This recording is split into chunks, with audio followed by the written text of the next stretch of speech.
Good morning, YouTube. This is Otis with OtisClayton.com, the turnaround principal. And today I want to talk to you guys about culture and discipline for turnaround leaders. So, one of the questions that I received is, how do I reset the discipline in my school or classroom without being overwhelmed? It's that time of the year where teachers are looking forward to the next break, kids are looking forward to every weekend, and the humdrum of school is started to set in. And so sometimes when that occurs, students aren't always on their best behavior and teachers become a little stressed, and it creates a poor work or school environment. So we're going to talk about what do we do about that situation. The first thing is we want to determine, why is this important? Well, first and foremost, as caring teachers and administrators, we want to ensure that there is safety for everyone. Safety for students, safety for staff, safety for teachers, safety for administrators. At times, especially in a secondary urban setting, students are always on social media. That's a large part of our lives. And if something is happening on social media that we're not aware of, an incident where someone could get hurt is imminent and looming. And so we want to make sure that we stay focused on the purpose and value of our school, and that's to ensure that students are college and career ready, and that we're maximizing student achievement and increasing student growth. And also, you have to know that if there is no discipline, learning will not take place. So, what is the first step to turn around discipline in your school or classroom? The first thing is to set clear rules and expectations that you can reinforce. Sometimes we overpromise and underdeliver on things that we want to do or say to students.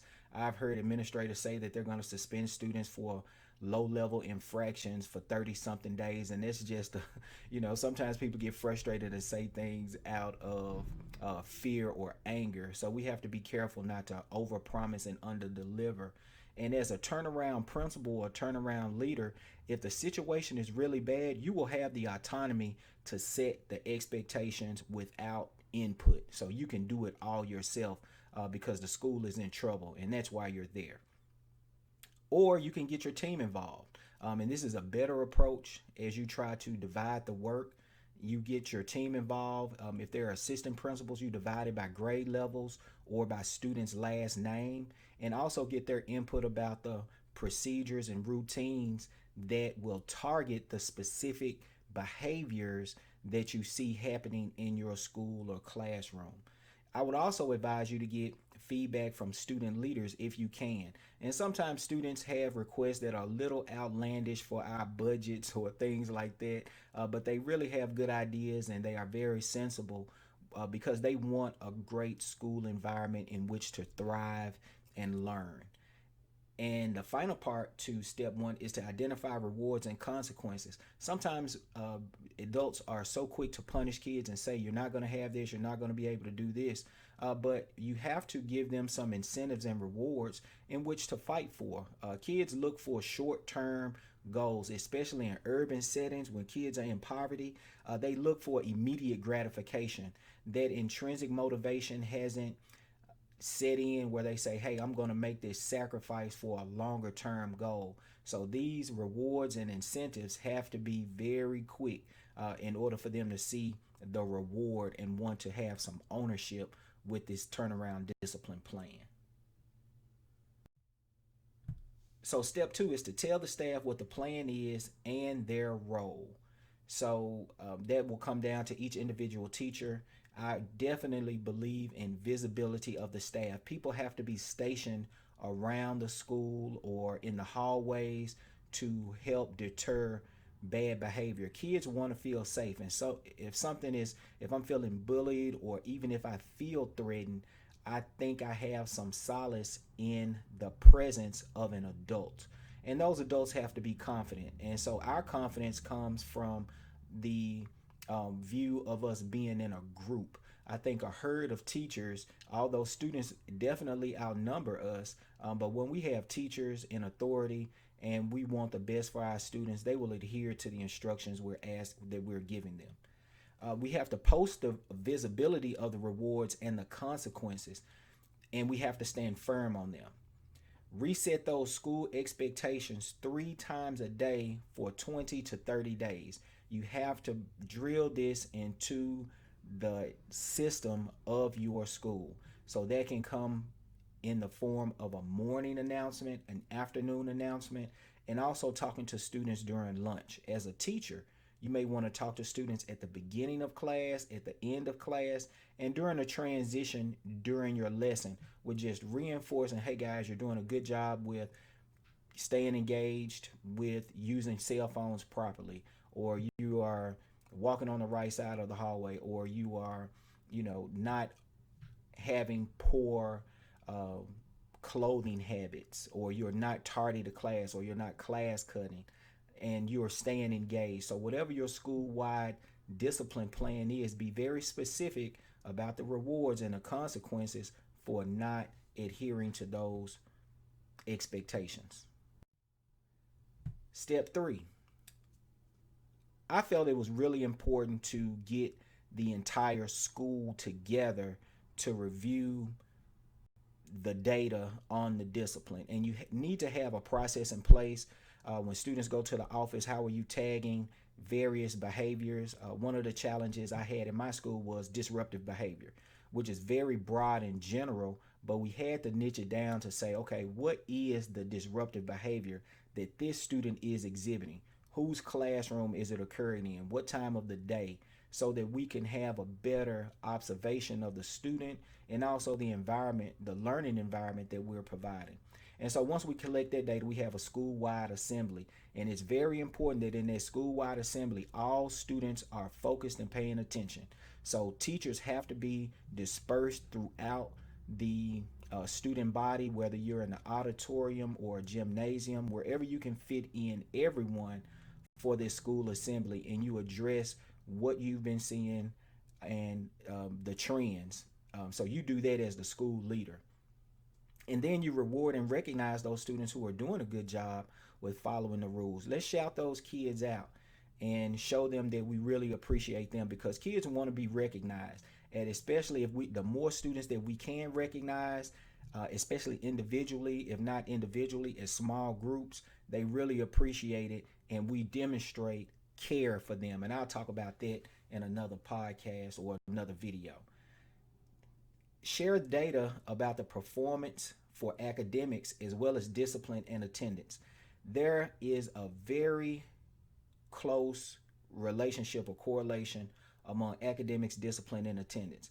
Students who are not at school tend to not do well in school. Students who don't behave well tend to not have good academic progress.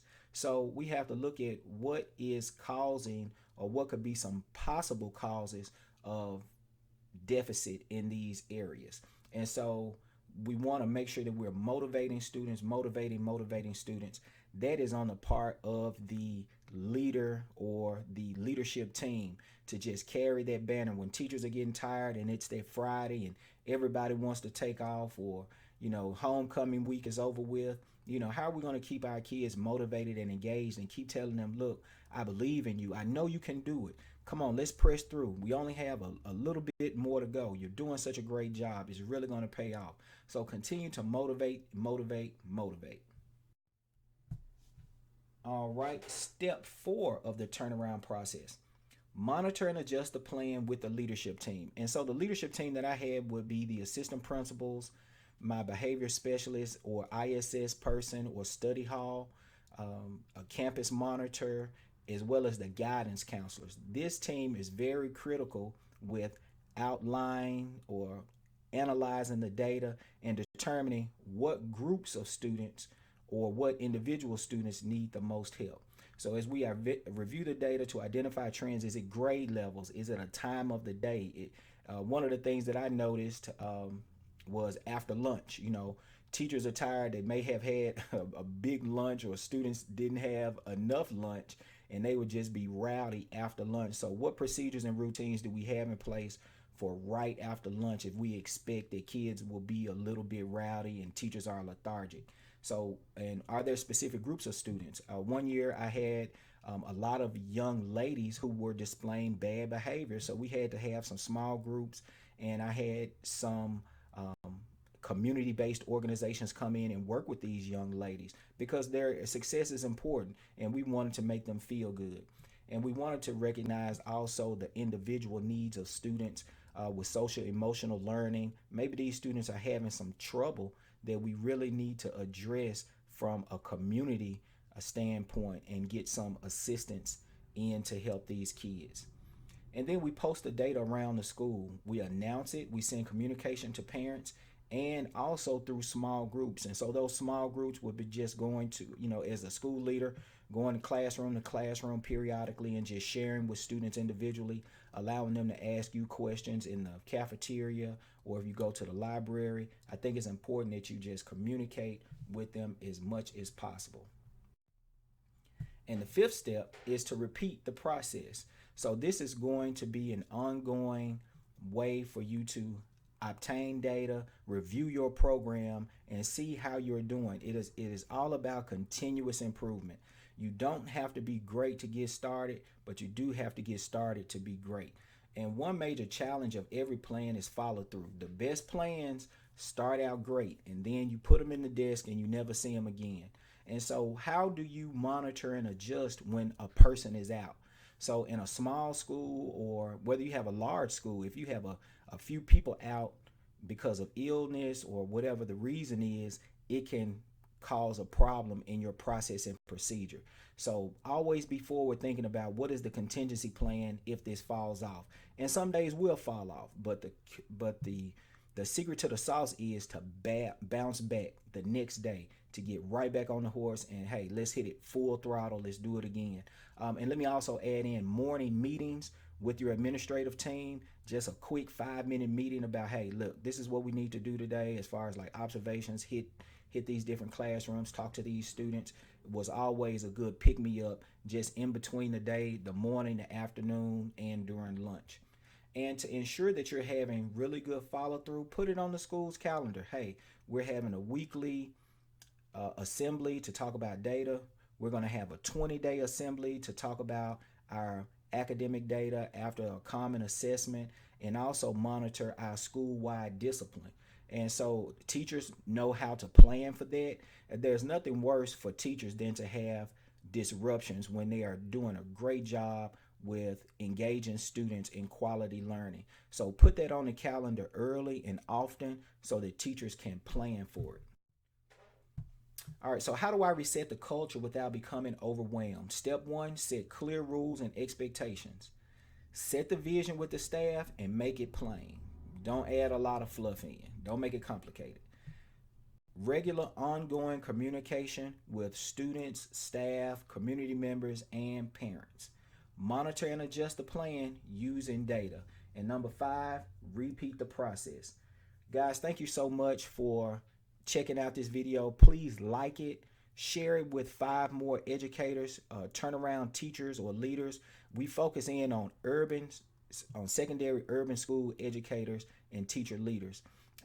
We want to improve student achievement and growth by helping you guys get some research-based strategies that has a pragmatic approach, and I also give you a lot of the experience that I have attained over 15 years with working with kids in secondary settings. So I hope that this is helpful.